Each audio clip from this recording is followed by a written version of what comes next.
Hey guys, I'm Randall here with a fashionably late most anticipated movies of the year video. While most channels get these videos out in January or even December of the year prior, I'm late to the party, as per usual. But hey, early May is as good of a time as ever to release this video, as nothing I really wanted to see came out in the first few months of this year, as the only movie on this list that I had to swap out for a new one, because it already came and went, was Mickey 17. The film was apparently extremely boring and mid.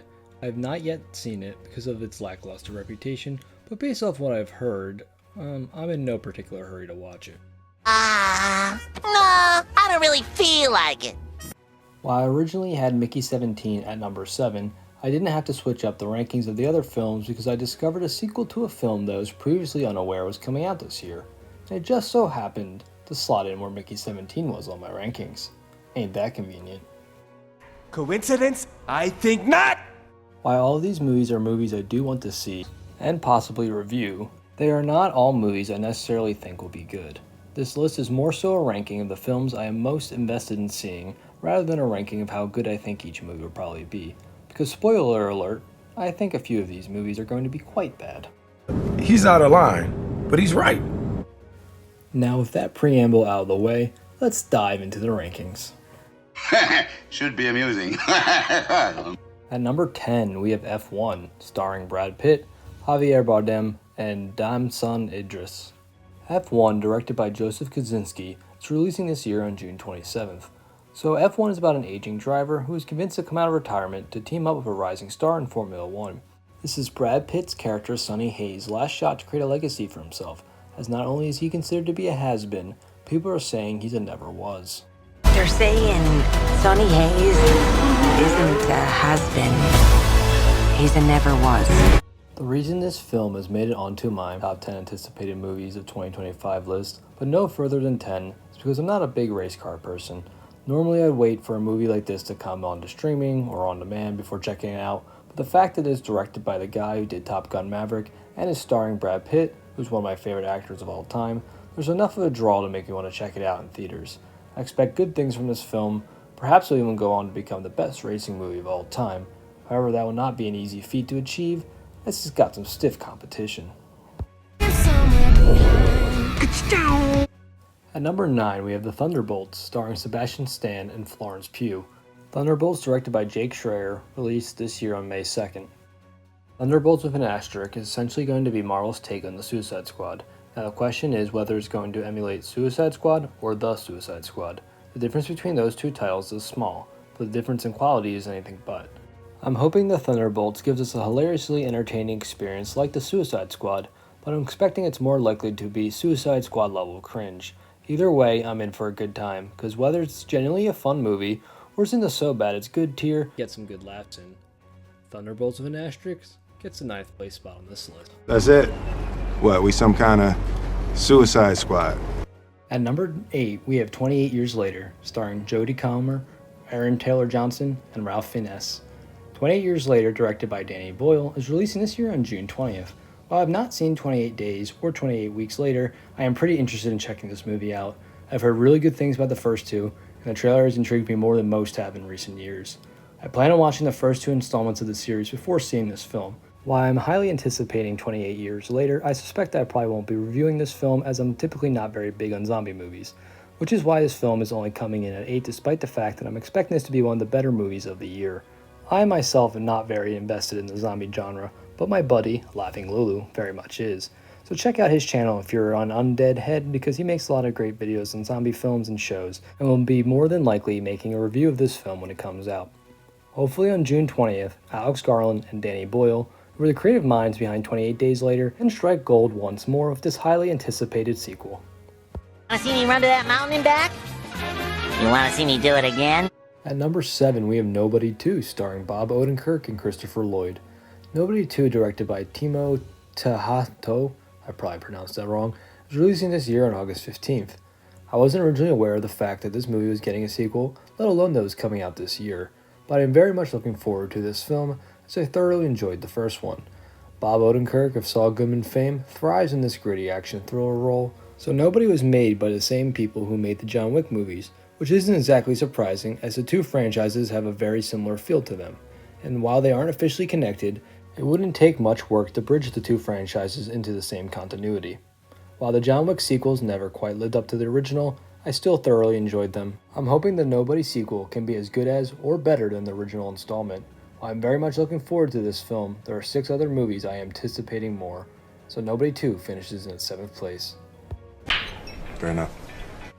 At number 6, we have Happy Gilmore 2, starring Adam Sandler and Christopher McDonald. Happy Gilmore 2 is directed by Kyle Newacheck and is releasing this year on July 25th. The original Happy Gilmore is an all-time classic and is one of my favorite comedy movies of all time. While I suspect this film probably won't be able to live up to the original, as legacy sequels rarely do, I'm still eager to check it out on the rare chance it somehow does. If it ends up sucking, I'll still probably end up enjoying Adam Sandler's comedic delivery in the film, as I typically enjoy his humor even in his worst films. While I have a sinking feeling this film will probably be bad, I can't help but look forward to it on the slim chance it can recapture the magic of the original. That hope is enough to earn it the number 6 spot on the list. You're in big trouble, though, pal. I eat pieces of shit like you for breakfast. You eat pieces of shit for breakfast?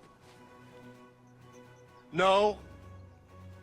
At number 5, we have Mission Impossible Final Reckoning, starring Tom Cruise, Hadley Atwell, and Vanessa Kirby. Mission Impossible Final Reckoning, directed by Christopher McQuarrie, is releasing this year on May 23rd. It feels weird that the Mission Impossible film series is finally coming to an end, as Tom Cruise has been playing Ethan Hunt since before I was born. I'm not as familiar with the Mission Impossible series as many other franchises. I do thoroughly enjoy the first installment of this franchise. I've been meaning to do a watch-through of the Mission Impossible series for a while now, and this movie is the perfect excuse to do so. If I were a bigger fan of Mission Impossible, this could very well have been my most anticipated movie of the year. However, since I'm not, I think 5th place is as high as I can go for Ethan Hunt's final mission. That doesn't seem fair. At number 4, we have the Fantastic Four First Steps, starring Pedro Pascal, Vanessa Kirby, Joseph Quinn, and Ebon Moss-Bachrach. Fantastic Four First Steps, directed by Matt Shakman, is releasing this year on July 25th. It's the decennial attempt at a Fantastic Four film. They try to bring Marvel's first family to the silver screen every decade and have yet to stick the landing. Perhaps slapping the MCU logo on it will finally make the difference, but I have my doubts, as the MCU brand probably has less pull than it did in its first phase. The MCU is a dying brand, and it really needs a shot of adrenaline to save it. Captain America Brave New World failed to do so, and it's unlikely Thunderbolts will do the job either in the long run. The first film of Phase 6 is one that is paramount for Marvel to succeed. Phases 4 and 5 have been unmitigated disasters, and if the final phase of the multiverse saga has any chance of redeeming the sequel saga to the much beloved Infinity Saga, then it needs to get off to a hot start. I'm cautiously optimistic for this retro-futuristic alternative Fantastic Four, but I've been burned many times of late by the MCU, so I would not be shocked at all if this film is a total dud, both creatively and financially. While this is the highest my interest levels have been in the MCU in a long time, it's still not high enough to make it into my top 3 anticipated movies of the year. Best of luck, Fantastic Four, you're gonna need it. Good luck. At number 3, we have Avatar Fire and Ash, starring Sam Worthington and Zoe Saldana. Avatar Fire and Ash, directed by James Cameron, is releasing this year on December 19th. James Cameron, my old frenemy, what beautiful looking turd do you have in store for us this year? The Avatar films are some of the best looking films in existence, which must be the explanation behind their inexplicably dominant box office performances. Because it's definitely not the painfully cliche scripts or non-existent characters. Like honestly, who has ever picked Jake Sully as their favorite sci-fi character?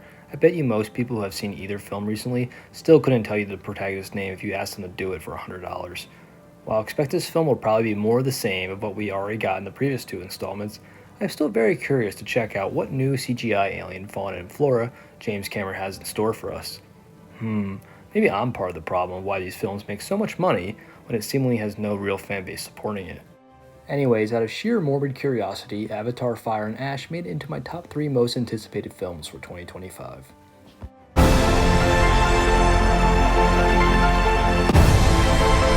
At number 2, we have Mortal Kombat 2, starring Karl Urban and Louis Tan. Mortal Kombat 2, directed by Simon McQuoid, is releasing this year on October 24th. I'm a big fan of the Mortal Kombat games, particularly MK9 through 11. So the 2021 Mortal Kombat movie was a treat for me, as I got to see live-action fatalities performed in all their modern CGI glory. While the 2021 Mortal Kombat film wasn't particularly impressive outside of an excellently choreographed prologue, it was still a blast to watch the characters from the games rip each other apart. The The weakest link of an otherwise fun cast was the protagonist, as Cole Young has as much personality as a wet blanket. Plus his special move is to literally summon plot armor. Boring. However, the sequel is doing what the first one should have done, featuring Johnny Cage. With the original 10 Mortal Kombat characters, all save Johnny made an appearance in the 2021 Mortal Kombat film. Cole Young's character in the film could have easily been swapped out for Johnny Cage, as they would have served the same narrative function, but Johnny Cage would have made for a much more entertaining protagonist. He does exactly what I do, but better. I'm extremely hyped for this movie, and regardless of whether the film overall is good or bad, because as long as the fights in it are gory and entertaining, I know I'm going to be perfectly satisfied. Because let's be honest, the Mortal Kombat games have never been bastions of good storytelling. The game plots are a thinly veiled excuse to have your favorite characters fight to the death, and the world building is balls to the walls insane, which just makes the franchise all the more charming in my opinion. I'll be eagerly awaiting this film come October, as it is my second most anticipated movie of the year. And finally at number 1 we have Superman, starring David Corenswet, Rachel Brosnahan, and Nicholas Hoult. Superman, directed by James Gunn, is releasing this year on July 11th. Oh boy, is this a big one for Warner Brothers. They have so much riding on this film. If this movie flops, it is not an impossibility that the studio goes under because of it. The DCU's chances of success are likely riding on the performance of this movie, and Warner Brothers' future may rest on the success of the DCU, as they have invested a lot of time and money into it, and they might not have enough spare cash to weather the storm. Warner Brothers is in a ton of debt, and this isn't the strategic kind of debt companies sometimes deploy. This is the kind of debt that is actively sinking Warner Brothers' stock price. It's safe to say shareholders will not be pleased with Warner Brothers if the DCU crashes and burns. But Warner Brothers investors aren't the only ones keenly invested in this film. DC fans like me are itching for a faithful take on a hopeful and an optimistic Superman. Zack Snyder's vision for a darker and broodier Superman ruined the perfect casting of Henry Cavill. I'm hoping James Gunn is able to nail the character, because while I have a lot of faith in his ability to bring quirky comic book characters to life, like the Guardians of the Galaxy or the Suicide Squad, I'm just a bit nervous that he won't be able to resist making Superman really quirky as well. And while I think that fear is unlikely to be realized, I do think a more likely problem is all these other quirky characters that he's shoving into the film will distract from what is supposed to be a Superman movie. Solo movies, particularly first installments, need to make sure that the character is front and center. While having this many side characters does help the world feel more lived in and connected, you do risk detracting time that could better be used exploring the character of Superman. And believe me, there's a lot to be explored. Superman's a fascinating character, and I'm just hoping they don't skip over exploring his character in service of establishing as many action figures as possible. I have high hopes for this film, and it's probably the only one on this list I will be genuinely disappointed if it's bad. James Gunn promised that he'll make us believe a man can fly, but can he make us believe in his vision for the DCU? I truly hope so. Maybe James Gunn's Superman will finally be the one to lead DC to a better tomorrow. What matters is that you'll be there for him, leading by example, just like always. Truth, justice, and the American way. It ain't broke, so don't fix it. So those are the 10 films I have the most anticipation for this year. While I hope they are all good, it's more than likely many of them will be quite bad. But regardless of how they eventually turn out, it's more than likely I'll be at the theaters to check each one out.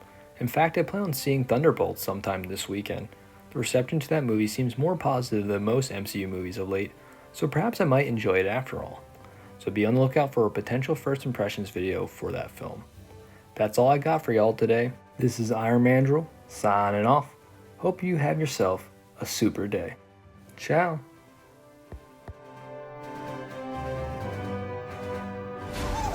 Chicken jockey!